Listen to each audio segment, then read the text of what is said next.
Alright, today's topic is going to be low investment, high yield mining, and high sec. So, I really don't understand why anybody would even consider doing low sec mining. One, it's completely obsolete now, and we're going to cover that in this video. And as far as like low investment, what I'm talking about is there are people out there probably watching this show that see the fleet mining, they see multiple accounts, they see all these things, but they might not actually want to like manage multiple Omega accounts. Let's say they want to plex themselves with high sec mining and they only want one account, and they're wondering, is it doable? And I'm gonna tell you, it is absolutely doable. And also, this video is going to illustrate how you can even do manufacturing strictly from high sec. You might have to buy some of the more rare stuff like Morphite and stuff like that, but in terms of getting a lot of materials just from being in high sec is kind of what we're going to be talking about in this episode. So I'm gonna go ahead and kind of go through how you actually find these rare ore sites. I've done multiple videos on this in the past, but I feel we'll kind of touch on it again today. And show you a little bit of gameplay and stuff from that while we kind of talk about your different options and my thoughts and stuff about all this. So to find this stuff, what you want to do is you want to go to your agency, and we want to go to the resource harvesting tab and then down to the ore anomalies. From there, I usually just set high sec here, any distance. And what I'm going to do is we're going to roll down here and we're going to look for 0.5s. 0.5 high sec systems that show up with an anomaly. Once you find one, just right click on it, go to show to map, and then we're going to be looking at these systems and we want to see if there is a 0.4 adjacent to it, a 0.4 low sec adjacent to it. Now chances are, if there's an anomaly and it's a 0.5 and it has a low sec 0.4 next door, it's going to be an Empire Border rare ore site. These sites are highly competitive. Obviously, it's going to be like the gold rush. You're going to have a lot of people on grid with you. But if you take a fast travel ship, you can get basically from login to finding a system, going 10 jumps to lasers on in like 10 minutes. And you're going to like 2x your income versus if you were in like a Mac doing like normal belts and stuff. So this one we probably wouldn't want to go to. Because of the side that we're on right now for this, actually let's set destination for that, and we'll look at this. It's on, and we have to actually go through a low sec system to get to that one. So for me, I probably wouldn't actually do this one. And let's try this. This one is 16 jumps away. It has 2 anomalies in it, but we'll see. It's got a 0.4 over here, so it could have one in there. It could probably have actually, that'd be a really good run there. And then what I normally do too is I have the setting on here for average pilots in space in the last 30 minutes, and that'll let me know kind of if there's already a lot of competition on grid, or what the case may be. So let's go and set desto for that one. We don't have to go through, as you can see, we don't have to go through low for that. We want to set our route to prefer safer, just because there's no point in going to low sec anymore with this stuff. But once you actually start traveling, when you get one jump out, then you will be able to see if it's an Empire Border or not. And then once you actually get into system, you'll be able to warp to it, and you'll want to make sure that you have the actual warpable on your overview. So let's go over here. I'm going to go over here to my tabs, and we'll kind of show you where the filters are. We're going to go ships and PvP because that's where I have it set up at. And Celestials right here, beacon. Usually have the beacons on there. And once you actually find it the first time, you can just right click on it and add to overview and stuff like that. But for the most part, you just need to have like beacons on and stuff. I don't think there's an actual named filter in here. I'm just making sure. I don't want, tell you guys one thing and then charges. Yeah, it should just be the beacon right here, because that's what shows up. It's a beacon with a different name. Like this celestial beacon right here is what is in the system too, but the Unified Border already disappeared. You'll be able to see it on the overview from Alt Tab or whatever. So just make sure you have your overview settings, all that set up. So let's go ahead and just jump into mining so we can talk about this income and all that. Now, I really do like the rare ore sites because it kind of gets you moving around a little bit. I mean, what you see me do a lot on this series is taking the Mackinac out and just, mining belts, and that's Old Faithful, right? That's the consistent income that you want as a miner. But these are kind of like a nice little cherry on top because they just give you the option to get like isogen and stuff like that, and so you can mine like crocite and stuff without actually going into low sec. And because like even when I go into low sec and like go for kernite or whatever, it's not necessarily always about the players, but it's also like the rats are kind of annoying too. It's like, destroyer rats and stuff like that. So you'll still get rats on this site, but there'll be so many people out here mining with you that it's not really a problem. And you have a lot of options in terms of being competitive here as well. I usually take a endurance because it's just it's something I don't have to like reconfigure out of because like all my Mackinacs and stuff run modulated strips, and you can actually run crystals on this endurance as well if you want to spec more into it. You just have to carry more varying types of crystals because all these rocks are kind of in a different category because they follow the same rules as like their kind of counterparts. But this endurance is just fit with a miner 2, which is great. It's like 57-second cycle. Every cycle is pretty much worth inventory estimates like 700,000. So I got a little late to this anomaly. It doesn't look like it. It looks like there's a lot, but there's also a lot of competition out here, retrievers and stuff like that. So most of the time I can fill up. Sometimes I can even go twice if there's like compression in the system. But for me personally, I usually don't go more than like 10 jumps to find one of these and kind of do it. You can just kind of like make a career out of it, and that's all you do is just take a retriever or something out and just constantly go after these things, but taking some screenshots. But I treat it as like I log in, I'll look at the agency, I'll see if there's anything like within 10 jumps or less, and then I'll go out and do it, and that's kind of like a good start to the mining day. That's going to be like anywhere from like 17 to 20 plus million, depending on how many people are mining there, how far I have to travel, and the travel time is actually pretty low.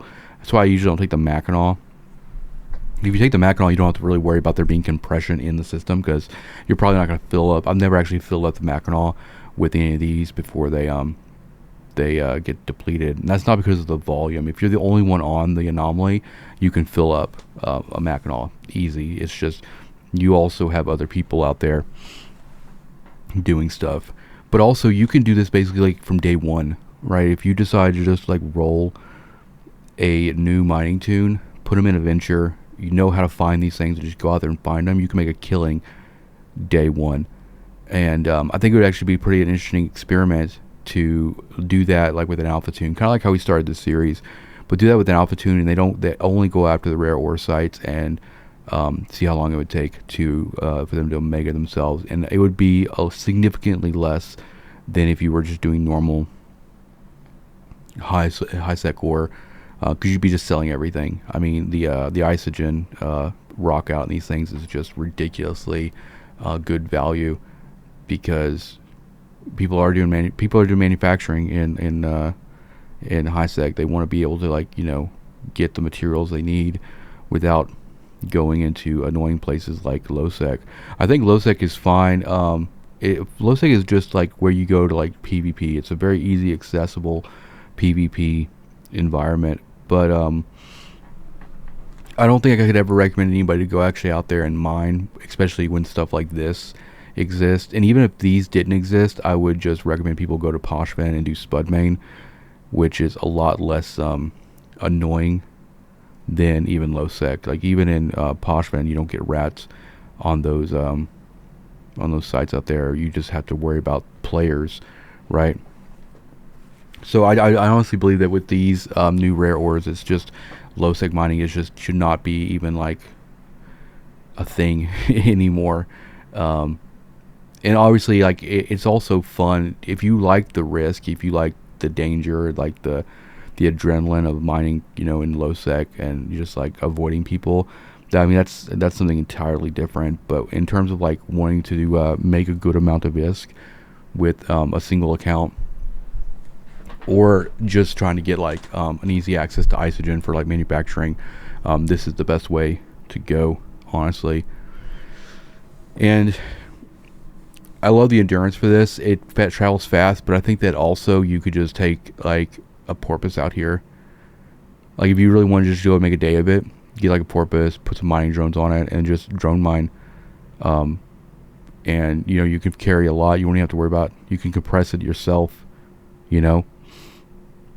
After the anomaly dries up, siege up, compress, and then look for the next site to go to. That would probably be like if you wanted to do like several hours of this.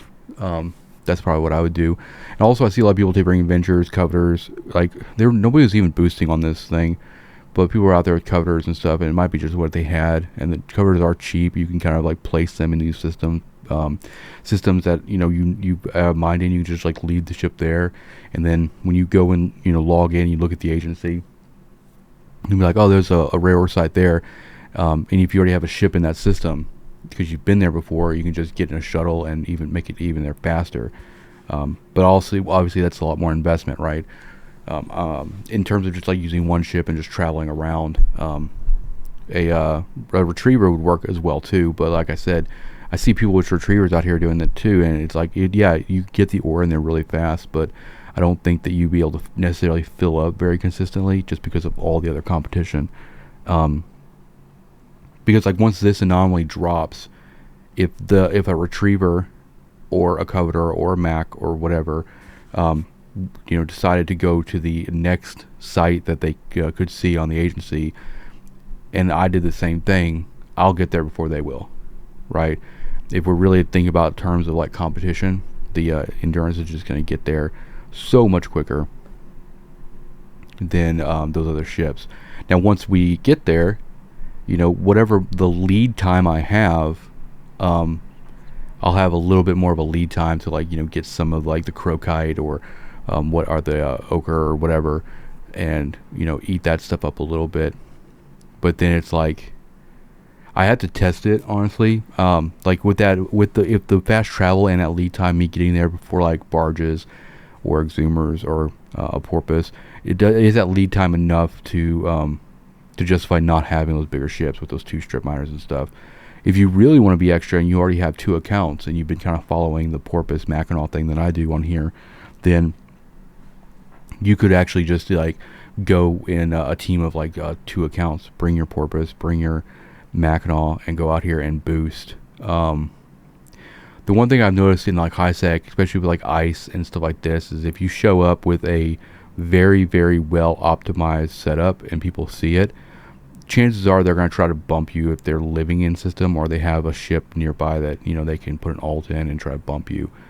That was really evident the last time we went and did high sec ice. Actually, I was out there first with just my endurance doing some ice, and I wasn't bothered.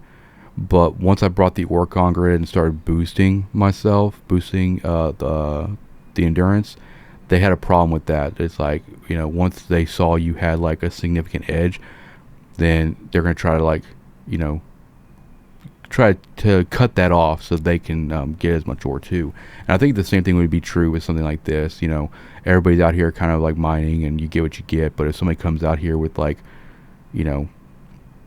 3 hulks and a porpoise, that's going to really motivate people to like try to bump you off the anomaly, because you're going to just absolutely dominate this whole anomaly if you take something out like that. And I have shown up to these anomalies and been the only one for a good amount of time. Like if you're really on top of it, and if you get lucky and you're already close to the next one that spawns, then you can make a killing as well. But you can just see here from the inventory estimate on here that every cycle is just adding up, you know. Because I always think about things in terms of like what the Mackinac can do solo unboosted, you know. 20 minutes in the Mackinac without boost in a observatory system, which is the 10% mining boost, you're going to do like 4 to 6 compressed ore value, right? A little bit less than that when it's raw. And we haven't even been mining for 20 minutes, and we've already surpassed that value in a much cheaper ship, and a much more accessible ship. Like if you think about it in terms of like, starting a mining alt, doing this in a venture, by the time you actually got, let's say you're already Omega and you are in a venture with a new alt, and you just start doing this with the venture while you're training into expeditionary frigates. By the time you got into expeditionary frigates, you'd have had made so much ISK that you would immediately be able to buy your endurance or whatever you want to take. And I would even say like it's probably actually even more worth it to bring like a prospect, because the prospect doesn't have drones, but there's already so much competition that you're pretty much never gonna not have people with you on the anomaly. That would actually give you the ability to run 2 minor 2s or to run 2 deep cores with the crystals, have covert ops cloak for a little bit more sneakability, because with the covert ops cloak you could actually very easily get to an anomaly maybe faster than like a barge would if you can go through like one of those low sec systems. So if you think about it, like if everybody's on this one rare or anomaly and it dies, and then the next one's like 10 jumps away, and short route takes you through 1 low sec, but then longer route, let's say short route is 6 jumps because you go through 1 low sec system, but then safe route is like 10 or 11 jumps. If you're in a prospect with a covert cloak, you could actually kind of probably successfully get through that low sec system no problem, and get even more of a lead time on those barges and stuff that are going to go around it, right? So there's actually it's kind of interesting too if like you sit here and just decide to do these like all day or like for a few hours and you kind of chase one after another. You start to see like kind of the same people, kind of going in like a caravan around and following the spawns, and then you start like thinking like, okay, well, how can I get there faster and get more laser time? And I think that's kind of a really interesting dynamic too. There's also a nullsec version of these as well, and it kind of follows the same rule of spawning. They'll spawn in nullsec systems that have an adjacent 0.4 lowsec system, but I probably wouldn't advise doing those because you're looking at like nullsec systems that are right on the edge of lowsec space. So you're going to be seeing a lot of people looking for people trying to come out of nullsec with like fleet or jump freighters or freighters or whatever. So those systems are usually pretty hot, because I guess the low sec ring that exists around high sec is especially in like major choke point areas are extremely volatile, and you can't really control where the sites will spawn. So you could probably go out there with like, you probably want to go out there with an endurance, but like even the 3 drones on the endurance is not going to really be able to do much with the rats out there in nullsec. So instead of worrying about those variants, and there's good money there too, right? More risk, more reward, obviously, but it's actually just so much easier to just kind of focus on the Empire border ones. And it can end up taking you all over into different regions and stuff. I pretty much have done this on the Mackinac. I've taken the endurance, and I think I've taken a porpoise once, but I can't. The yield's good. I mean, like if you compare like the drone yield, especially if you have the porpoise fitted for drone mining, if you compare like the drone yield for the porpoise versus like let's say the endurance, then the porpoise is going to win out. And the porpoise also can travel really fast. and also can fit a lot. It can fit about double what the Mackinac can, and having considerably faster travel time. So I think that would be actually an interesting application as well. I try to steer away from taking like the fleet setup to these things, just because I think that if you did that, you would piss a lot of people off. Because especially if you siege up and boost, and your guys like just clocking it down, you just sucking rocks down and compressing, and yeah, you're gonna probably attract some people wanting to bump you, and then it's like, okay, now you just worrying about combating that, or now you're just back down to a non-boosted ship. So it's probably not worth it. If I had to guess, if you did this, let's say you already mine in high sec for a couple hours, every day or maybe every couple days, if you decided to actually just decide to not do belt mining and just go after this, you could probably earn enough ISK to plex one account in less than 28 days. If you sold it all, obviously. And if you let's say if you had two alts doing it, so if you did do the porpoise, like porpoise retriever or porpoise Mackinac, and you kind of travel around and do this like a little traveling mining roadshow, then I think you'd still actually be fine, because once you're boosted and you have that compression, you don't have to stop over and do like compression in between railroad sites, then it's just gonna make your efficiency a lot better too. So it probably starts to become less efficient when you have like 3 or 4 or more tunes doing it, just because then you are tacking on logistics. You're looking at moving a lot of people from one site to the next. Moving 2 isn't a big deal, but I don't personally do it just because I kind of enjoy like the nomadic kind of dynamic gameplay and stuff from doing these, because I can go do the fleet mining on the belts all day long and not be bothered and make 70, 80 million an hour doing that. Or if I feel like not logging in a bunch of tunes and kind of traveling around and doing this, I'd say it's probably, I usually average about 20. I probably average about, I think it's pretty much probably averages about like 1 million per minute doing this.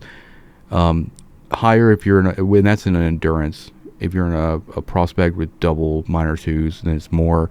If you're in a Mackinac, even more. And then drone mining is probably also probably about 1 million, 1.5 million, probably a minute as well. So you could call it 60.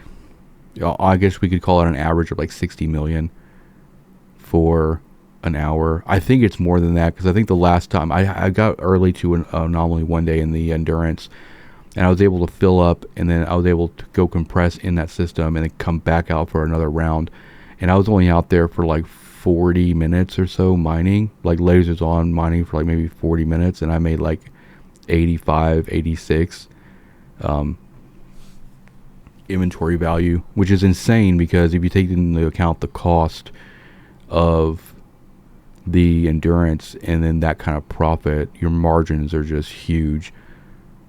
And that's a lot of isogen too, in terms of like if you were to do the same thing, like going out in low sec and getting isogen rich minerals, I think you'd be hard pressed to like kind of match that kind of efficiency. But I definitely wanted to just cover this again today, because I think a lot of people are kind of sleeping on these, and they're so easy to find. Like whenever they first came out, it was kind of difficult. We didn't really understand the mechanics too much, and everybody was like, "Oh, you gotta look for blue stars," and people were rendering list of systems and blue stars and all that stuff. And then one day I logged in, I was like, I just want to try to find some like hard and fast ways of like getting these. And that's how I do it now, is with the agency, looking for 0.5s with anomalies and looking if it's a 0.4 next door, and then just traveling out there and doing the thing, right? That's so much better than like keeping a list.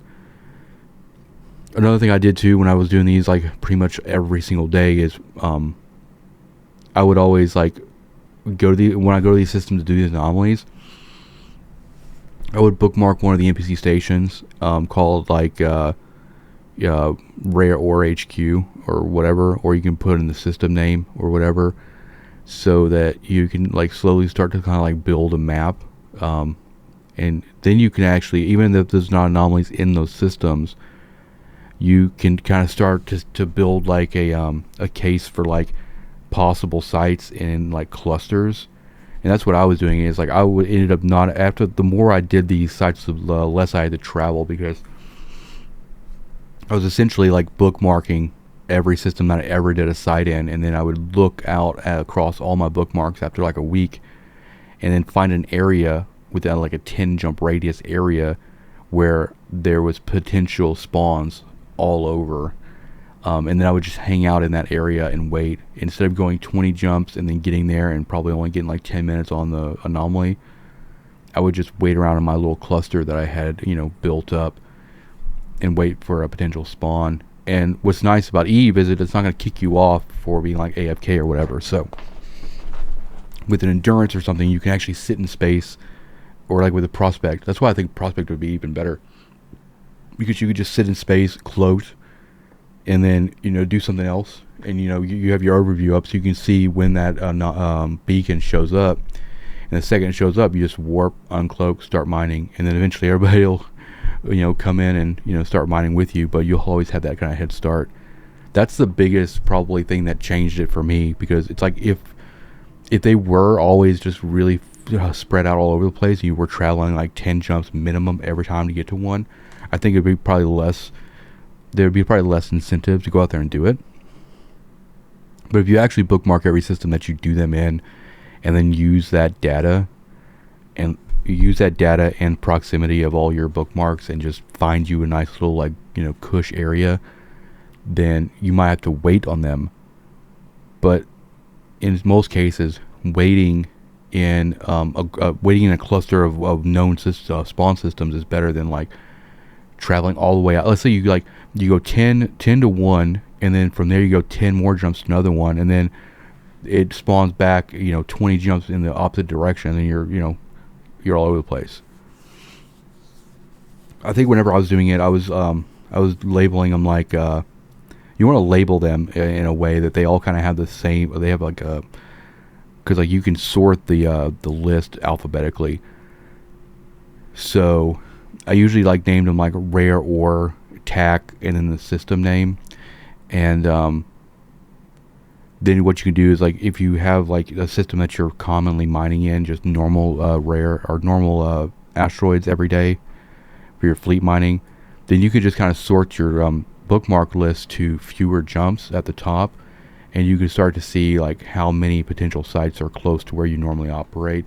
And then having the agency up at the same time, you can quickly just scroll down that list and look at the names, instead of going through the whole process of like looking at the 0.5 and looking and see if it has a 0.4. If that system name is in the agency and you have a bookmark for it, you've been there before for the rare ore stuff, and then you can immediately see on your bookmarks how far it is from you. So that's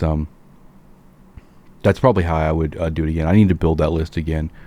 I thought about actually just building that list, and making a complete list, and then having that shareable, so that anybody that wanted to actually do the rare ore stuff, they could just I could put them on the access list, and they could just get in there and see all the potential spawn sites. That would take a minute, actually. It would probably take a couple weeks to actually build that, but I think that would be like kind of an interesting project to work on. But also just as like the data analytic part, like just being able to see like where all the spawn sites are, and like how closely they're clustered up together and stuff. So I don't want this episode to run too long today. I just really wanted to kind of share this whole thing with you guys again. And if you only want to run one account and you want to make a killing, or at least cover your omega and justify the existence of your Capsuleer's life, then this is 100% the best way to go. So in my honest opinion, stop mining in low sec. It's not worth it. This is a lot more entertaining. This is a lot more dynamic. This is a lot more fun, and it's a lot more profitable. But with that being said, hope you guys enjoyed. Have a good day, and hit that like button, hit that subscribe button, and I'll see you in the next one. Fly safe, keep those lasers on, and get rich.